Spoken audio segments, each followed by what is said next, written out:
Changing your profile picture on Square is a straightforward process. Follow these steps to update your image easily. Step 1. Login.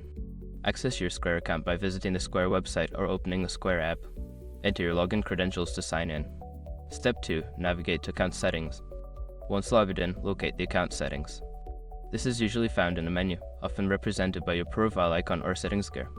Step 3. Select Profile. In the Account Settings menu, find and select the option for your profile.